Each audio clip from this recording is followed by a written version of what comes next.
Kurus itu bukan jaminan kebal serangan jantung. Kemarin ada orang yang bilang bahwa celananya ukurannya besar, perutnya buncit, maka itu lebih besar kemungkinan serangan jantung. Nah, ini orang pada umumnya memang bilang demikian. Kalau kamu gemuk atau badanmu berlebihan beratnya, pasti risiko serangan jantung. Itu benar. Tapi apakah benar kalau yang kurus itu bisa serangan jantung juga atau enggak? Saya akan bahas kali ini dalam episode The RV Channel.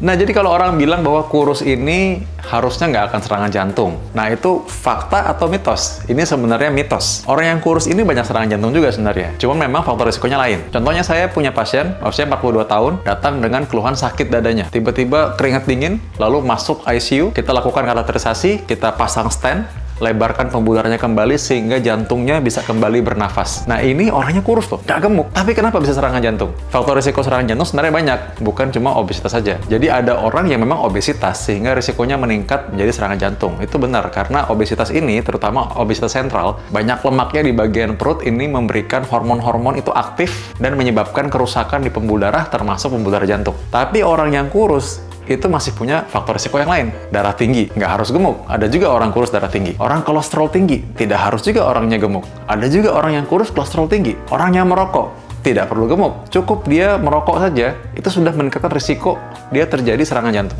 Sumbatan pembuluh darah. Bukan cuma jantung, malah juga di kaki. Ada pasien saya yang sumbatannya di kaki. Sumbatan jantung juga. Habis saya pasang stent, saya buka pembuluh darah di jantungnya, ternyata beberapa waktu kemudian dia juga kakinya juga hampir amputasi. Saya kateter kakinya, saya buka pembuluh darah kakinya sehingga tidak jadi amputasi. Orang itu tidak gemuk, dia kurus, tapi dia perokok berat.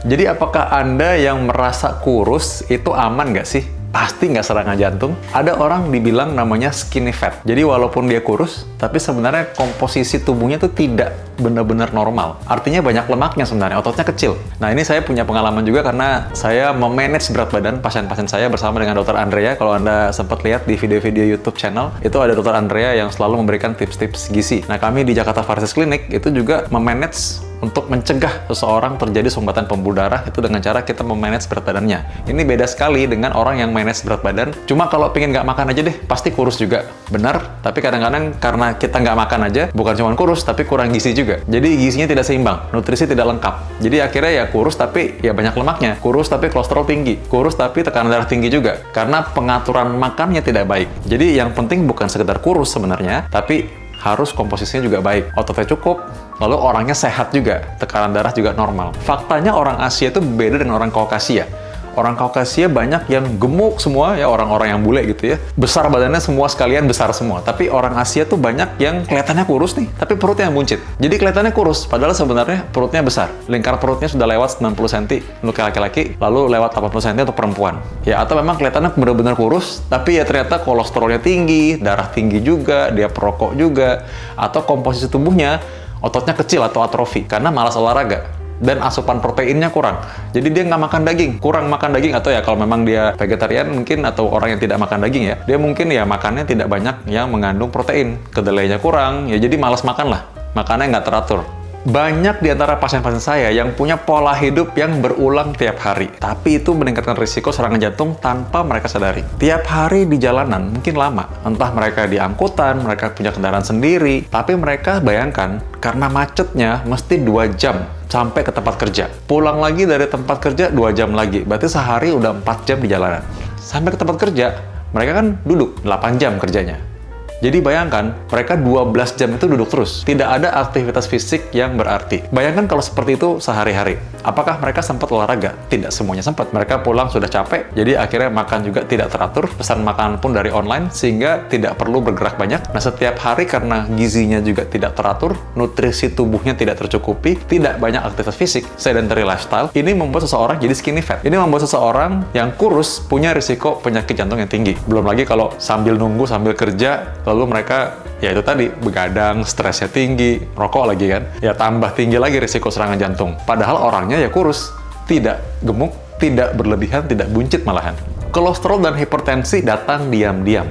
Karena orang yang suka mengeluh sakit kepala, belum tentu darah tinggi. Orang yang suka mengeluh lehernya sakit, pundaknya kenceng, belum pasti kolesterol tinggi. Dan sebenarnya tidak ada hubungannya. Atau mungkin seringkali ya, karena mereka cek, mereka jadi tahu. Mungkin mereka sudah punya darah tinggi udah cukup lama, atau mungkin punya kolesterol tinggi juga, tanpa harus sakit lehernya atau sakit kepalanya. Tapi karena mereka cek, jadi tahu jadinya. Kalau mereka nggak ada keluhan, mereka jadi malas cek. Nah, akhirnya orang-orang seperti ini, ya memang nggak tahu aja, karena dipikir, mana mungkin sih orang kurus kok bisa kolesterol tinggi. Pada faktanya saya pernah punya pasien juga, seorang yogis, yang memang secara fisik tentu saja sangat atletis ya, tapi dia punya faktor risiko hiperlipidemia. Dia punya familiar hiperkolesterolemia, sehingga sedari kecil, sedari muda ya, memang dia sudah punya kolesterol tinggi. Dan ini karena metabolisme asalnya dari livernya yang terus-menerus produksi kolesterol. Apakah kolesterol tinggi ini menjadikan risiko serangan jantung? Jelas, itu sudah penelitian bertahun-tahun. Kalau Anda baca benar-benar, nggak baca setengah-setengah saja, atau ada oknum-oknum kadang-kadang yang bercerita di media sosial bahwa kolesterol tidak bahaya, padahal sebenarnya sudah penelitian udah lama sekali. Memang hiperkolesterolemia itu tetap menjadi faktor risiko independen atau faktor risiko utama terjadi penyempitan pembuluh darah jantung. Jadi artinya tidak perlu gula, tidak perlu diabetes, tidak perlu merokok, tidak perlu darah tinggi. Seseorang yang kolesterol sangat tinggi itu sudah bisa membangun plak atau penyempitan di pembuluh darah jantungnya. Ya ini saya katakan sebagai orang yang sudah sering ya melihat orang serangan jantung dengan faktor risiko hanya kolesterol tinggi saja. Saya ada bahas dalam video saya sebelumnya panjang lebar mengenai kolesterol tinggi dan hubungan dengan penyakit jantung. Anda boleh cek dan lihat. Karena itu kalau Anda belum subscribe, coba Anda subscribe dulu supaya Anda bisa mendapatkan tips dan juga informasi kesehatan yang free dan bisa membuat Anda semakin cerdas merawat jantung dan pembuluh darah Anda. Nah, sekarang bagaimana sih kejadiannya orang yang kurus tapi serangan jantung? Saya punya pasien 44 tahun, hobinya naik sepeda, dia pasang stent itu 2, karena penyempitan pembuluh darah jantung cukup banyak. Nah, ini bayangkan, usia 44 tahun, dia rajin sepedaan, dia tidak gemuk juga. Nah, memang dia punya masalah adalah dia hipertensi. Udah dari kecil dia hipertensi. Karena dia merasa olahraga, dia tidak minum obat secara teratur. Kadang-kadang memang kita tidak merasa ada darah tinggi karena tidak periksa. Dan memang darah tinggi tidak ada rasanya. Kita juga harus ingat bahwa ada faktor genetika. Genetika ini gini, jadi orang punya bakat tertentu. Bakat ini nggak semua orang sama. Jadi ada orang yang darah tinggi lama, mungkin nggak jadi serangan jantung. Ada orang darah tinggi, mungkin 5 tahun, 6 tahun, udah punya plak atau penyempitan pembuluh darah jantung dan akhirnya serangan jantung. Ada orang yang masih relatif usia muda, ini ternyata serangan jantung juga. Nah, ini bisa dilihat dari orang tua yang orang tua kandung. Karena yang dibilang keturunan penyakit jantung itu sebenarnya adalah orang tua kandung. Bukan om, bukan kakek, bukan sepupu jauh ya, tapi orang tua kandung atau kakak dan adik kandung. Nah, itu yang kita katakan bahwa ada family history atau keluarga dengan penyakit jantung. Dan itu ingat bahwa sekali lagi tidak semua orang yang kurus itu kebal penyakit jantung. Apalagi kalau kita bahas penyakit gula ya, Anda mesti tahu juga bahwa tahap penyakit gula orang yang diabetes itu nggak selalu gemuk. Mungkin awalnya gemuk. Lama-lama ketika gula ini sudah kronis, penyakit diabetesnya sudah lama ya, bertahun-tahunan ya, itu mungkin terjadi dia jadi kurus tuh. Makanya orang penyakit gula kadang-kadang kita lihat kok kurus ya, dulunya padahal gemuk. Jadi karena itu yang kurus juga belum tentu gulanya baik, kolesterolnya baik, darah tingginya baik. Bisa saja orang yang kurus malah punya risiko tinggi, punya penyakit jantung. Nah, jadi kapan Anda harus curiga bahwa ini ada risiko penyakit jantung yang meningkat, padahal orangnya kurus? Cepet capek. Cepet capek ini harusnya tidak terjadi. Apalagi orangnya kurus, badannya enteng kan harusnya ya. Kok bisa cepet capek? Nah, mungkin saja memang ada sumbatan di pembuluh darah jantung, atau memang ada pembesaran pembengkakan jantung, atau fungsi jantungnya sudah menurun. Jadi seperti mobil, harusnya bodinya udah ringan, tapi kok nggak bisa naik nih putaran mesinnya. Gigi 2 digas, gigi 3 digas, nggak cepet-cepet. Nah, ini mungkin ada masalah sebenarnya kan. Bisa di mesinnya, bisa di pipanya, bisa bensinnya kurang ya. Bisa faktor yang lain juga. Karena itu memang kita mesti cek. Dan harus curiga kalau misalkan orang kelihatannya langsing, slim, atau tidak gemuk lah intinya ya. Lalu tiba-tiba kok cepet capek. Nah, cepet capek ini menjadi tanda bahwa kita harus segera periksa.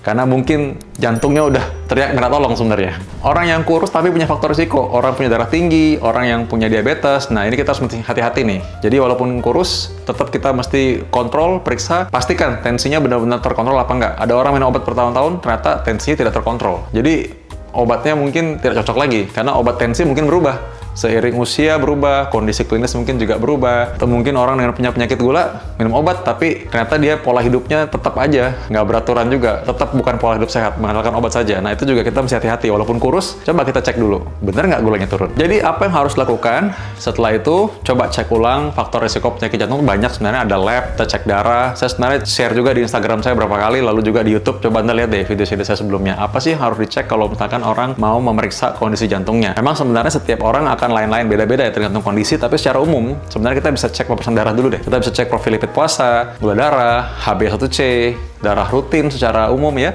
Kita bisa cek penyakit liver, kita bisa cek screening ya, fungsi liver kita bisa periksa juga fungsi ginjal, kita bisa tahu secara umum lah gambarannya. Jadi selain tadi periksa screening sendiri, cek kesehatan sendiri, juga ingat bahwa merokok, lalu stop juga begadang, tahu bagaimana cara mengatur makanan, tahu bagaimana caranya kapan istirahat, itu penting bagi orang-orang yang merasa kurus tapi mau mencegah penyakit jantung dan pembuluh darah. Kurus itu bukan alasan untuk mengabaikan jantungmu. Kurus bukan berarti bebas risiko.